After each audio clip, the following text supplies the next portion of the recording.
स्वागत है आप सभी लोगों का मेरे चैनल साइंस टू टेक्नोलॉजी में। मैं अनुपम विपुल आपका स्वागत करता हूं आज के शो रॉकेट मंडे में। आज हम लोग बात करेंगे व्यूअर रिक्वेस्टेड टॉपिक के बारे में, यानी स्पेस एक्स का स्पेस सूट के बारे में। तो आइए समझते हैं। तो पहले समझिए कि यहाँ पे हम लोग बात किस चीज़ के बारे में कर रहे हैं। यहाँ पे हम लोग बात कर रहे हैं कि नासा के पास बहुत सारे स्पेस सूट थे, लेकिन अगर आप नासा के स्पेस सूट का हिस्ट्री देखेंगे तो हर मिशन के लिए स्पेस सूट बनाया जाता है। जैसे सबसे पहला जो बनाया गया था वो मरकरी के लिए बनाया गया था, फिर अपोलो के लिए बनाया गया, फिर शटल के लिए बनाया गया। ये जो आप ऑरेंज सूट देख रहे हैं ये शटल के लिए बनाया गया था। तो वैसे ही समझिए नासा का अब जितना पुराना खाता था वो खत्म, ठीक है भाई, वो उस मिशन के लिए बनाया गया था, उस टेक्नोलॉजी से बनाई थी, ठीक है, उसको खत्म करो। अब स्पेस एक्स के पास है कि स्पेस एक्स आपके पास भाई ड्रैगन 2 है तो उसके लिए स्पेस सूट बनाओ, ठीक है, तो ये मिला। और नासा का यहाँ पे काफ़ी हैंड्स ऑफ अप्रोच है, यानी कि जनरली पहले भी कॉन्ट्रैक्टर्स ही बनाते थे सामान, लेकिन नासा उसमें एक एक चीज़ पर नजर डालता था। ये सिलाई आप किससे कर रहे हो, ये धागा कौन सा इस्तेमाल हुआ है, क्या ये हाई रेडिएशन इन्वायरमेंट में टिक पाएगा, मतलब एकदम कंट्रोल करते थे हर चीज़ को। अब नासा का अप्रोच वैसे नहीं है। अब नासा का अप्रोच है, ठीक है, आपको जो बनाना है बनाओ, आपको जैसे बनाना है बनाओ, हम बस उसकी टेस्टिंग दबा के करेंगे, टेस्टिंग हमारे पे छोड़िए। तो ये अप्रोच अब बदल दिया, तो स्पेसएक्स को काफ़ी फ्रीडम मिला। और यहाँ पे समझिए कि जो पुराने वाले थे ऐसे नहीं थे कि खराब थे, ये थे, लेकिन वो रिटायर्ड हो चुके थे। यानी कि इसमें बहुत सारे चीज़ बनाने के बाद हमेशा ये होता है, अरे बना लिया, अरे ऐसे कर लेते हैं, अच्छा अरे वैसे कर लेते, तो ये हमेशा होता है। ये इंजीनियरिंग का पहला रूल है, इधर यू मेक इट फर्स्ट और यू मेक इट बेटर। तो हमेशा ये सब लगता है, अरे इसमें ये कर लेते, या अपोलो वाले टाइम में अरे उसमें ये कर लेते तो ज़्यादा अच्छा होता। ये हमेशा होता है, ये इसमें कोई गलत बात नहीं है। हर आर्टिस्ट के साथ, हर इंजीनियर के साथ, हर साइंटिस्ट के साथ ये होता है। और फिर ये सब बहुत महंगा था। मतलब नासा के केस में नासा अगर बिना करप्शन के भी काम कर रहा है, जो कि मतलब जनरली काफ़ी करप्शन फ्री रहता है, लेकिन ब्लोट बहुत ज़्यादा होता है। यानी कि मतलब एक पेपर साइन करना है कि जैसे मान लीजिए इसका जिपर को चेंज करना है, व्हाइट कलर की जगह पे ऑरेंज करना है, तो उसका 5-6 लोगों से बात जाएगा। तो ये ब्लोट जो है इसके चलते पैसा भी बहुत लगता है, टाइम भी बहुत लगता है। तो यही इसी सब चीज़ को हटाने के लिए नासा बोल दिया कि नहीं, हम अब होशियारी नहीं करें, हम बस आप दे दो, हम टेस्ट करेंगे। तो फिलॉसफी क्या थी स्पेसएक्स के पास? कोई भी चीज़ को समझने से पहले उसकी आपको फिलॉसफी समझनी ज़रूरी है कि क्या लेके बनाया। जैसे कि इलॉन मस्क का स्पेसएक्स का क्या फिलॉसफी है, मार्स पे जाना है, क्यों? क्योंकि इलॉन मस्क को जाना है। तो पूरा तिगड़म आप समझना चाहेंगे कि जैसे उनका रॉकेट है, रॉकेट आप टेक्निकली कह सकते हो कि बनाया गया था इंटरनेशनल स्पेस स्टेशन को रिचार्ज करने के लिए, मतलब उसमें सप्लाई मिशन के लिए बनाया गया। तो रिक्वायरमेंट था 10 टन का, तो ये लोग रॉकेट 20 टन का क्यों बना रहे हैं? क्योंकि उनकी फिलॉसफी थी मार्स पे जाना है। तो सारा चीज़ ये लोग कर रहे थे मार्स पे जाने के हिसाब से। और साइड में ये भी कर लिया आईएसएस, मतलब ये इनका मिशन साइड में जो आईएसएस चल रहा था वो था कि प्रॉफिट है, उस प्रॉफिट का इस्तेमाल करके हम बड़े रॉकेट बनाएंगे, उस बड़े रॉकेट से हम मार्स पे जाएंगे। सारा चीज़ इसे आप चाहे तो वो लोग स्टारलिंक क्यों बना रहे हैं? ताकि स्पेसएक्स नासा के पैसा से इंडिपेंडेंट हो जाए, कि नासा के पैसा पे बात ना करना पड़े। अभी ऐसा है कि अगर नासा हटा लेता अपना हाथ तो स्पेसएक्स ऐसा नहीं कि डूब जाएगा, आप इतना इंडिपेंडेंट हो गया, लेकिन वो उड़ नहीं पाएगा। तो उड़ने के लिए जो उड़ने वाला पैसा चाहिए वो इनको स्टारलिंक ला के दिया। तो समझिए फिलॉसफी समझना बहुत जरूरी होती है किसी भी कंपनी का।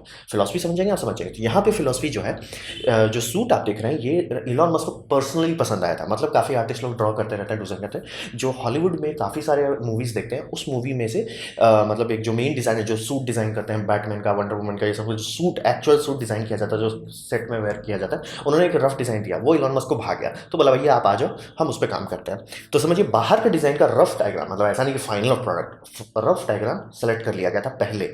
अंदर कैसे बनाया जाएगा बाद में हिसाब लगाएगा, पहले बाहर से सेलेक्ट कर लिया। फिर आप यहाँ पे समझिए कि 3D प्रिंटिंग का बहुत इस्तेमाल किया जा रहा है, क्योंकि आप साइड का पैड को अगर ध्यान से देखें लगेगा 3D प्रिंट का लाइन है, हेलमेट देखेंगे 3D प्रिंटिंग का है। तो 3D प्रिंटिंग से फ़र्क क्या पड़ रहा है? फ़र्क ये पड़ रहा है कि आप जो भी चीज़ बना रहे हो उससे आप कस्टम बनाना चाहोगे। यानी कि स्पेस सूट कोई ऐसा चीज़ तो है नहीं जो मतलब फैक्ट्री, चाइना को कोई फैक्ट्री में हज़ारों पीस बनाया जाएगा, बहुत हुआ तो 10 पीस बनेंगे। क्योंकि मतलब अगर आप देखना चाहेंगे कि नासा के पास कितना एक्चुअल स्पेस सूट है, वो बहुत कम है, बहुत कम है। और एक एक सूट का दाम 100 मिलियन से लेकर 200 मिलियन तक चला जाता है। तो समझ लीजिए ये सब कोई ऐसा चीज़ नहीं है जिसको आप मतलब उसके लिए मशीन बनाओ फिर उस मशीन पर 3D प्रिंटर जनरली बेटर रहता है ये सब के लिए।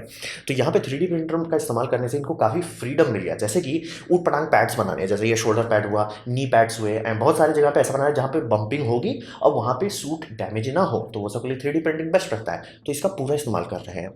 तो फिलॉसफी आप समझिए कि इनको डिज़ाइन पहले पसंद आ गया, बाद में अंदर का चीज़ पहुंचा गया, फिर 3D प्रिंटर से इनको काफ़ी फ्रीडम मिल गया, इसीलिए इनका सूट इतना मॉडर्न डिज़ाइन का लगता है। तो फिलॉसफी यही था। और ये सब ग्लव्स में भी आपको देखने लगेगा कि काफ़ी फ्लेक्सिबिलिटी फोकस करके बनाई है। टच स्क्रीन पे काम करता है, ये कोई बड़ी बात नहीं है, बहुत सारे ग्लव आपको मार्केट में मिल जाएंगे, और बहुत सारी कंपनी जो कि रगडाइज लैपटॉप्स बनाती हैं वो आपको ऐसा टच स्क्रीन देंगे जो बिना मतलब फैंसी ग्लव के भी काम करेगा।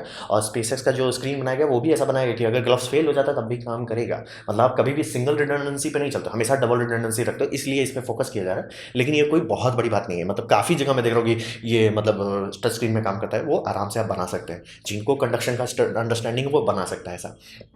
तो फिलॉसफी ये समझिए, डिज़ाइन पहले पसंद किया गया और 3D प्रिंटर का अपना समझ के इस्तेमाल कर रहे हैं।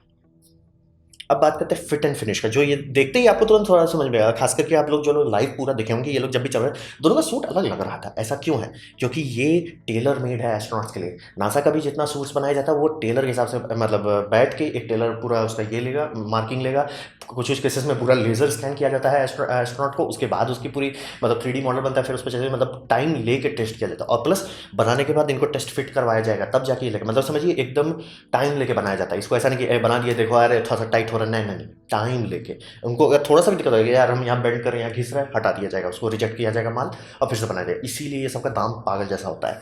तो इसमें एकदम टेलर में हर एस्ट्रोनॉट्स के लिए अलग बनाया जाएगा। और फिर ये भी समझिए कि आप तो देख रहे हो ठीक है, इंसान के लिए आपको समझने में कोई दिक्कत नहीं है कि ठीक है इंसान का अलग अलग बॉडी अलग अलग शेप है, तो उसके हिसाब से सूट बना दिया जाए। लेकिन ये सूट जो है टेलर में दो डायरेक्शन है, पहला इंसान जो अंदर बैठेगा उसके लिए सूट किया गया है, दूसरा ये इस व्हीकल में सूट किया है। मैं आपको बार बार समझाना चाहूंगा कि हमेशा सूट और मतलब ये स्पेस क्राफ्ट दोनों साथ साथ चलते हैं। स्पेस शटल के लिए साथ भी वैसा ही किया गया था, अपोलो के साथ भी ऐसा किया गया था, हमेशा ये दोनों एक साथ चलाए जाते हैं।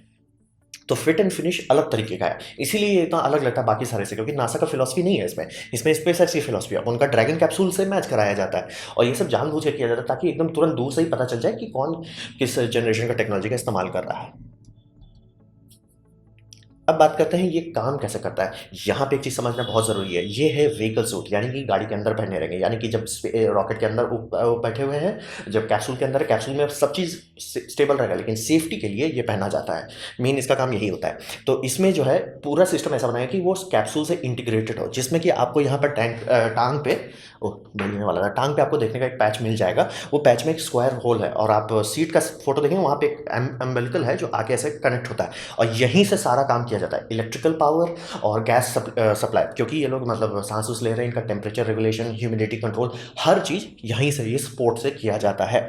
तो ये समझ लीजिए ये पोर्ट कहाँ है, ये स्पेस एक्स के अंदर है। मतलब अगर ये स्पेस शटल में इस्तेमाल करें तो वो पोर्ट नहीं है, अपोलो में रहते हैं वो पोर्ट नहीं है, ओरायन बनाया जा रहा है उसमें भी ये पोर्ट नहीं, ये पोर्ट सिर्फ और सिर्फ बनाया गया है ड्रैगन कैप्सूल के साथ। इसलिए बोले ये दोनों इंटरकनेक्टेड है, एक को हटा देंगे दूसरा काम नहीं करेगा। और ये समझ लीजिए कि इसमें जब भी ये लोग एस्ट्रोनॉट बैठ जाते हैं तो इसमें बहुत सारे चीज़ बैकअप के ऊपर बैकअप रहता है, यानी कि इसमें मतलब मान लीजिए किसी कारण से सूट फेल हो जाता है और ये हेलमेट खोल देते हैं तो क्या सफोकेट करेंगे? नहीं। ये कैप्सूल भी पूरी तरह से मतलब सेफ रहता है, वो सेफ्टी के लिए रहता है कि आप मतलब बड़ा शिप है उसमें नुकसान होने का ज़्यादा चांस रहता है आपका छोटा शिप के कंपेयर में, तो इसीलिए जनरली यही किया जाता है।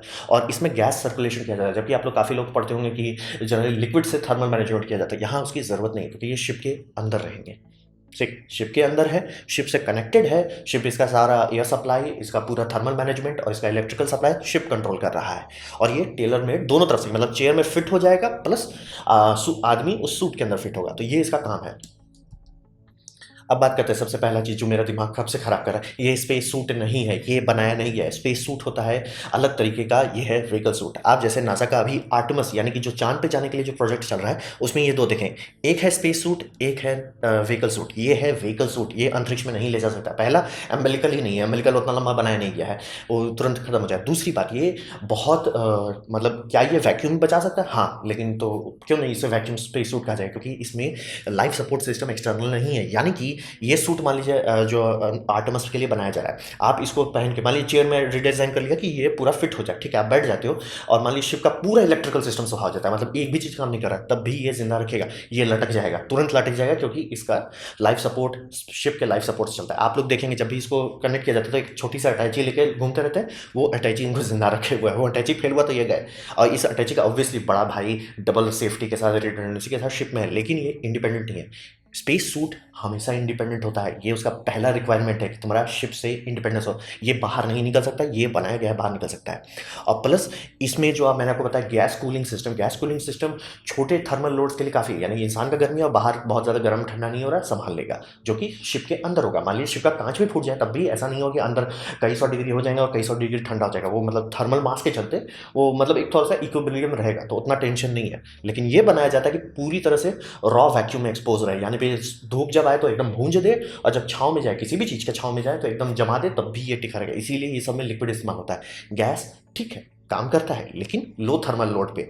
गैस चाहिए आपको हाई थर्मल लोड के लिए। और प्लस ये नासा का जो व्हीकल सूट है ये आपको देख के लगेगा कुछ ज़रूरत से ज़्यादा बम बम नहीं है। वो बम बम इसलिए बनाया गया है कि ये बनाया गया था आर्टेमिस मिशन के लिए, यानी कि चांद पे जाने का है। तो इनका वर्स्ट केस सिनेरियो सिमुलेशन ये है कि रॉकेट गया और ऊपर जैसे ही वो ट्रांस लूनर इंजेक्शन बर्न कर लिया, यानी अब रॉकेट वापस नहीं आ सकता, तब अगर कुछ डैमेज हो गया तो इनको 7 दिन तक आसमान में लटका रहना पड़ सकता है। तो ये सूट इस तरह से बनाया गया कि अगर मतलब व्हीकल जो है पूरी तरह से डिसेबल भी हो जाए तो 7 दिन तक इस सूट के अंदर जिंदा रहेंगे। और इसमें भी लिक्विड कूलिंग दिया गया है। तो समझिए बहुत सारे छोटे छोटे चीज़ होते हैं जो हम लोग नहीं सोचते हैं, लेकिन जिनको बनाना रहता है वो करता है। तो बोले इसमें ऐसा क्यों नहीं किया गया? ज़रूरत ही नहीं है। ये लो अर्थ ऑर्बिट व्हीकल है, यानी कि आईएसएस में जाने का, उससे लौटने का। और वर्स्ट केस सिनेरियो में अगर मान लीजिए कोई कैसलर सिंड्रोम हो रहा है कि भैया इसमें वापस इसको इवैक्यूएट करो, 2 घंटे से ज़्यादा नहीं लगेगा, वो सूट 2 घंटे के लिए आराम से काम करेगा। ये बनाया गया 8 दिन के लिए, ये बनाया गया बाहर निकलने के लिए। तो समझिए ये स्पेस सूट नहीं है, ये एक व्हीकल सूट है। दोनों के बीच का अंतर अच्छे से समझ लें। फ्लाइट सूट कहा जाता है, व्हीकल सूट कहा जाता है। मतलब शटल का तो जनरली चूंकि उनका ऑरेंज कलर था, ऑरेंज कलर क्यों था? बनाया गया था कि अगर समुद्र में कभी लैंड करते हैं और ये लोग बाहर निकलते हैं, ऑरेंज बहुत आसानी से पकड़ लेंगे। कहीं पे भी गलत जगह पे लैंड होता है, क्रैश लैंडिंग नहीं होती और लोग बचे रहते हैं, तो ऑरेंज सूट बहुत आसानी से दिख जाता है। इसीलिए लाइफ बोट का मतलब जो डिस्क बनाया जाता है वो भी ऑरेंज रहता है। लाइफ जैकेट ब्राइट कलर के जनरली रखे जाते हैं। तो समझिए बहुत सारा रीज़न है, बहुत सारे लॉजिक्स हैं, और ये स्पेस सूट नहीं है। उम्मीद करता हूँ ये चीज़ आपको क्लियर हो गया होगा। पता नहीं कितने लोग स्पेस सूट ये इन फ्लाइट सूट कह सकते हैं, व्हीकल सूट कह सकते हैं, स्पेस सूट नहीं कह सकते, लाइफ सपोर्ट नहीं है। तो ये था मेरा प्रेजेंटेशन स्पेस सूट के बारे में। उम्मीद करता हूँ आपको थोड़ा सा डिटेल क्लियर हो गया होगा, कुछ समझ में आया, कुछ मज़ा आया होगा। अगर ऐसा है लाइक कर दें, दोस्तों से शेयर कर दें, उससे मेरा काफ़ी भला होगा। नहीं अच्छा लगा, नहीं पसंद आया, कोई बात नहीं, आप डिसलाइक कर सकते हैं। मैं कहूँगा डिसलाइक 2 बार दबाएं, उससे मुझे पता चले वो कितना पसंद हुआ है। मैं आपसे कहूँगा कि कमेंट लिखिए, मैं हर कमेंट की जवाब देने की कोशिश करता हूँ। आपसे कहूँगा सब्सक्राइब कीजिए, बेल दबाइए अगर आप फ्री हैं तो। आपने मेरा वीडियो देखा है ये जानकर मुझे बहुत खुशी हुई।